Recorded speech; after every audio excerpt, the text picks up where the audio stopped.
semaine toute pleine pour les élus nationaux en pleine session pendant ces confinements. La conférence des présidents sous le leadership de l'honorable présidente de l'Assemblée nationale, Jeannine Mabunda Lyoko, a permis de planifier les matières à examiner durant les plénières. Celle des mardi 19 mai a été très animée avec à l'ordre du jour 2 questions orales avec débat ainsi que le réquisitoire du procureur général près la Cour de cassation.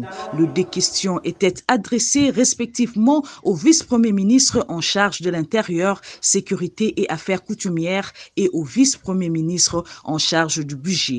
Si Gilbert Kankondé a été appelé à éclairer les députés sur les incidents meurtriers du Congo central avec la police face aux militants de Bundu Diamayala, Baudouin Mayo, quant à lui, devait expliquer les écritures passées lors du financement de la Régie des eaux et la SNEL par le gouvernement, 14 millions de dollars dans le programme des 100 jours du chef de l'État.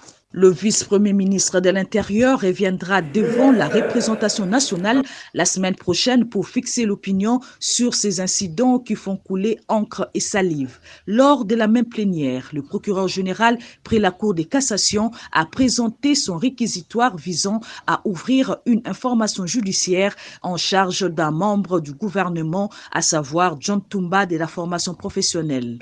La semaine a été très riche pour les députés qui ont travaillé à travers leur commission. Les ministres de l'Environnement, du portefeuille de la Défense nationale, de l'Intérieur ont été auditionnés par les commissions Environnement, Tourisme, Ressources naturelles ainsi que la Sécurité et Défense pour s'enquérir de la situation soit des aires protégées, soit des entreprises du secteur minier ou même des points chauds sémant l'insécurité sur le territoire national. Certains ministres reviendront fixer les députés sur l'ensemble des préoccupations soulevées en rapport avec le bien-être de la population. La commission économique, financière et budgétaire était également à l'œuvre, sans oublier celle chargée des infrastructures, travaux publics et aménagement du territoire.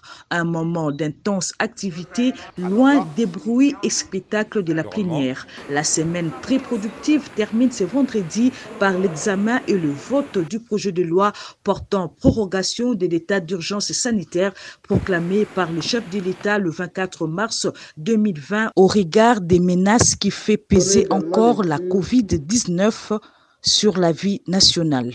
Déjà, plusieurs autres matières non abordées cette semaine attendent les députés nationaux à 3 semaines de leurs vacances parlementaires.